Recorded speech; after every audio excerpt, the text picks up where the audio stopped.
Dan kembali lagi bersama kami, buntut arogansi serta sikap semena-mena terhadap kader partai, jadinya partai ini semakin kolaps dan diambang bubar.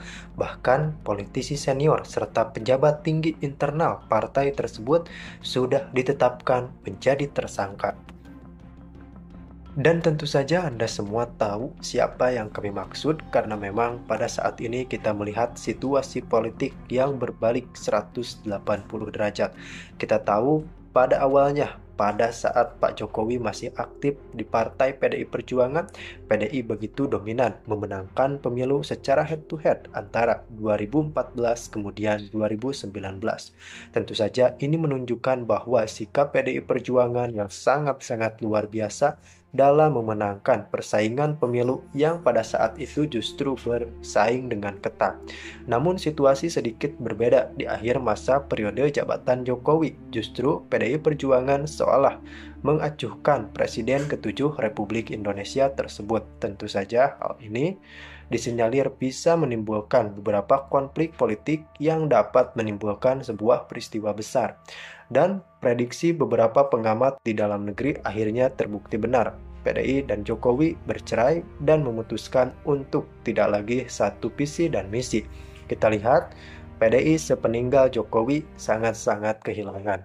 PDI kehilangan beberapa simpati besar dari masyarakat Republik Indonesia, termasuk hal itu sangat nampak pada Pilpres 2024 dan Pilkada serentak 2024. Bagaimana suara PDI Perjuangan sangat-sangat anjlok dan di Pilkada pun sama. Mereka seolah dikalahkan oleh endorsement Jokowi yang sangat efektif bahkan di wilayah-wilayah yang notabene berlandaskan kandang banteng. Tentu saja ini menjadi pukulan telak, bahkan Puan Maharani sudah mengakui bahwa kita dalam kurung PDI Perjuangan benar-benar harus mengevaluasi dari kekalahan ini.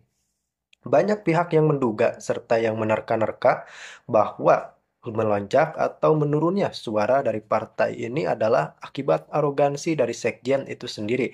Kita tahu bahwa Hasto seolah ingin menjauhkan semua yang berbau Jokowi dihajar habis-habisan tanpa beliau tahu bahwa Jokowi memiliki simpatisan yang sangat besar serta masyarakat menganggap Jokowi pemimpin yang sangat-sangat luar biasa dan tentu saja dicintai rakyat. Bahkan elektabilitasnya jauh melebihi Hasto. Dan yang Hasto tidak ketahui adalah masyarakat tidak mengenal Hasto. Berbeda dengan Jokowi. Jokowi sangat populer di kalangan masyarakat Indonesia. Jadi tentu saja perbedaan situasi ini sangat menguntungkan Jokowi. Meskipun pada kenyataannya Jokowi sudah dipecat secara resmi dan bukan lagi keluarga dari PDI Perjuangan.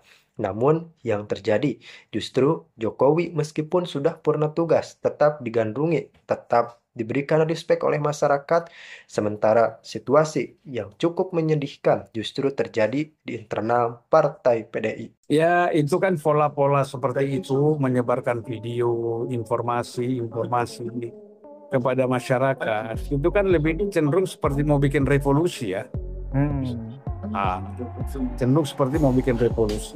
Kalau mau bikin revolusi, tokohnya siapa? Tokoh revolusi itu kan harus kredibel, yang disenangi rakyat juga. Ya. Yang memang selama ini misalnya dia terbukti bersih. Ya kan? Ya. Kalau Ibu Mega yang mau dijadikan tokoh revolusinya, ya saya kira masih lemah sekali lah. Banyak rakyat yang nggak suka juga kan? Ya.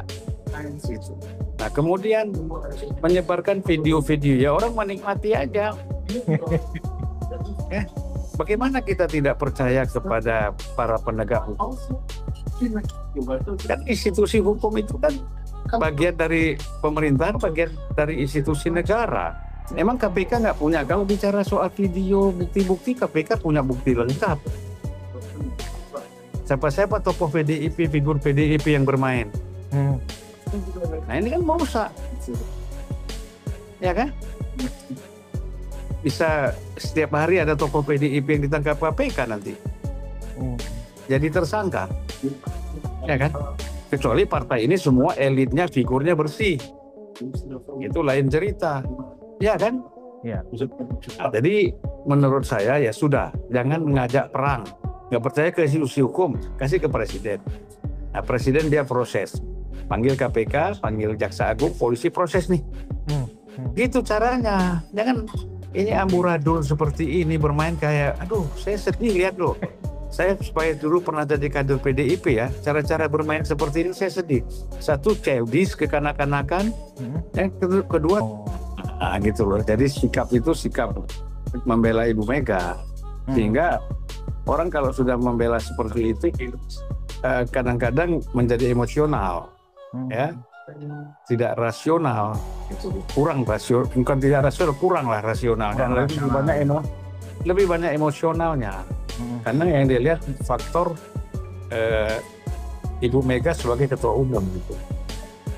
Nah ini saya kira yang menjadi masalah di dalam PDIP itu, gitu.